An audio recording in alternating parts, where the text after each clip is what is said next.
یہ دنیا بہت بڑی ہے اور اس دنیا میں دکھنے والی ہر چیز اوپر والے کی دین ہے، پر کچھ ایسی بھی چیزیں ہیں جو دکھتی نہیں ہیں پر اوپر والے نے ہی بنائی ہیں۔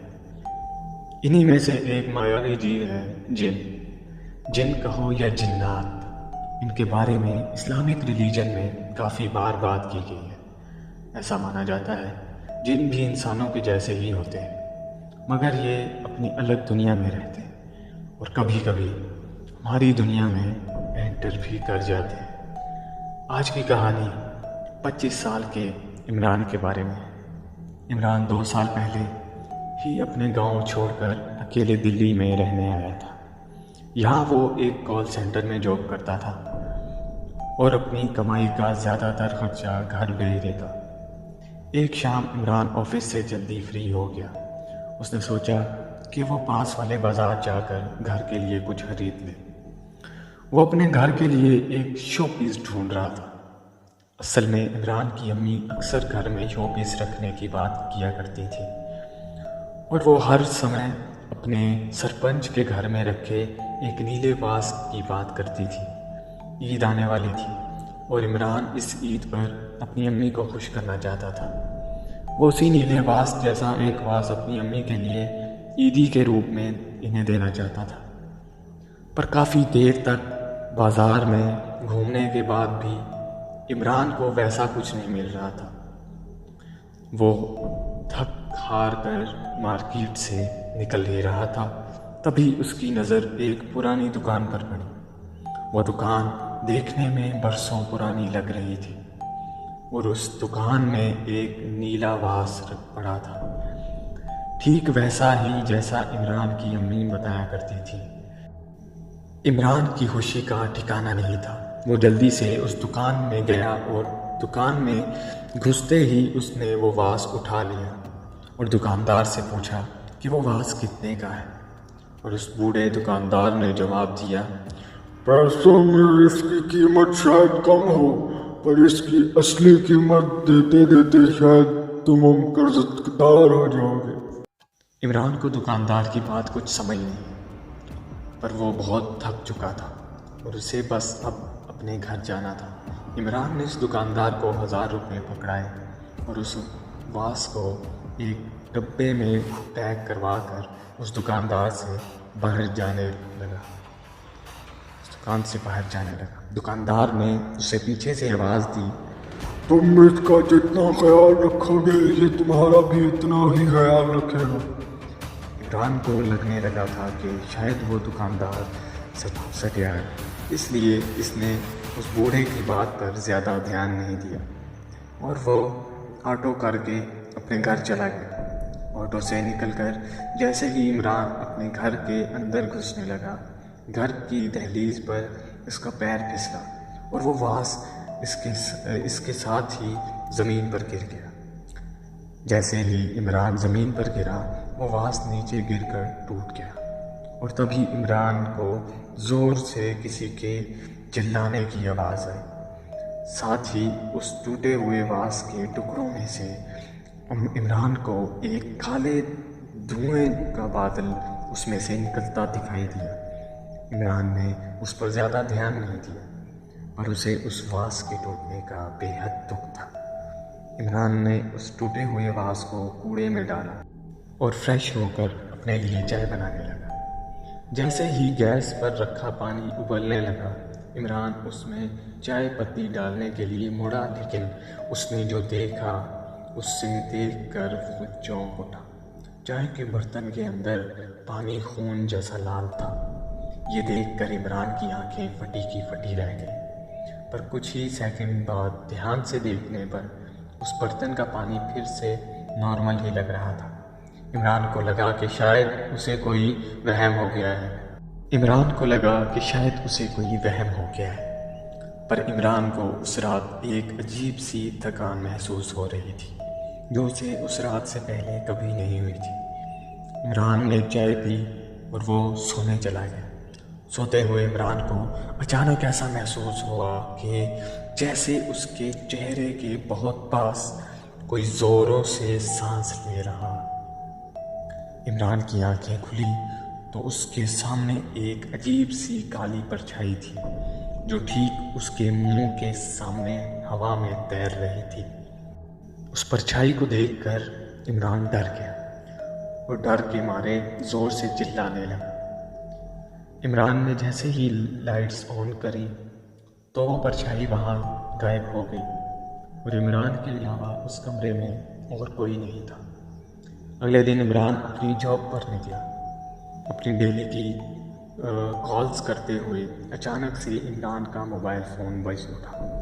یہ بہت ہی یونیجول ہو رہا تھا کیونکہ اپنا کام کرتے سمے عمران آفس کا فون یوز کرتا تھا اور اپنا پرسنل موبائل فون ہمیشہ آف رکھتا تھا۔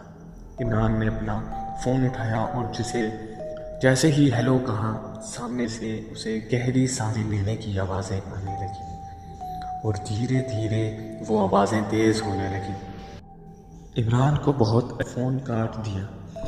جب اس نے انکمنگ کال کا نمبر چیک کیا تو عمران کے ہوش اڑ گئے۔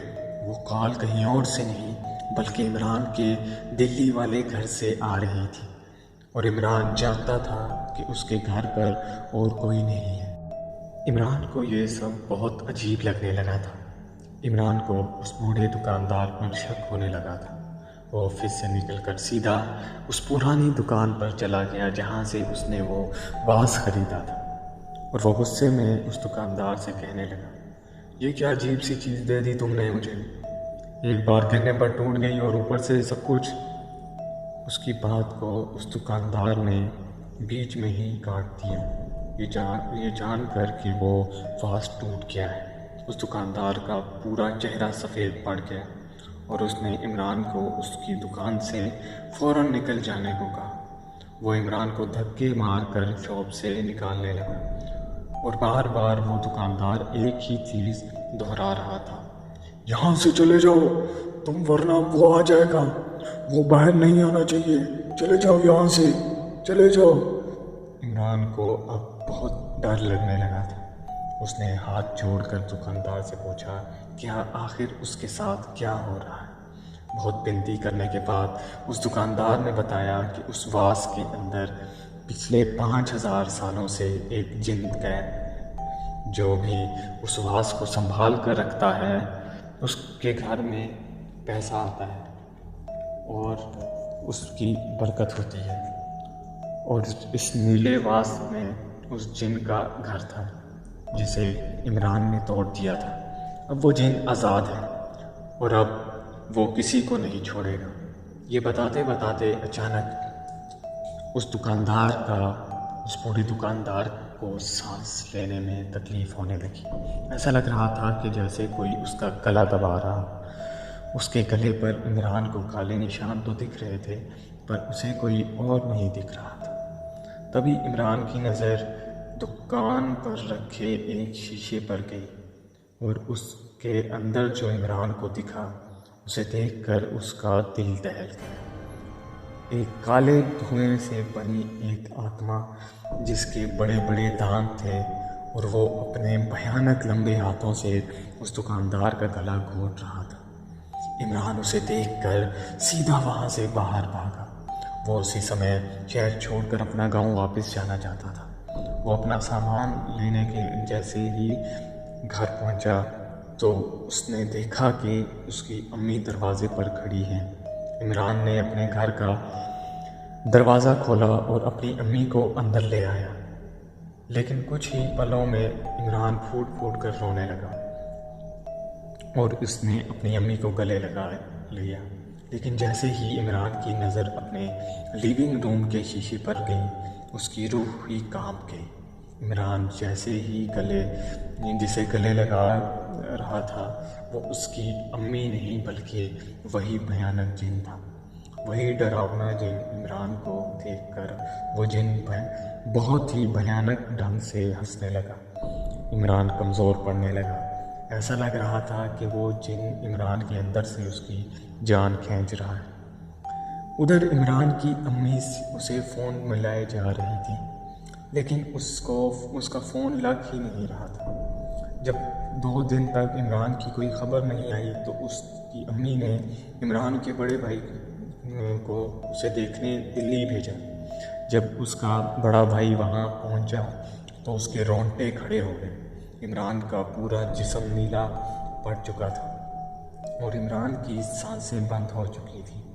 مطلب صاف تھا عمران کی موت ہو چکی تھی، اور اس کی باڈی کے سائڈ والے ٹیبل پر وہی نیلا باس رکھا تھا، ایک دم صحیح سلامت، اس پر ایک بھی خروچ نہیں تھی۔ دوستو، آپ کو کیا لگتا ہے؟ کیا جن سچ میں ایگزسٹ کرتے ہیں؟ اگر آپ نے بھی جن سے جڑی کوئی کہانی سنی ہے تو ہمیں کومنٹس میں ضرور بتائیے گا۔ اور ہاں، اگر یہ کہانی آپ کو اچھی لگی ہو تو ہمارے چینل TM ہانٹیڈ اسٹوریز کو ضرور سبسکرائب کیجیے گا۔ تو ملتے ہیں آپ سے ایسی ہی ایک اور انٹرسٹنگ اسٹوری کے ساتھ، تب تک کے لیے خیال رکھیں۔ اللہ حافظ۔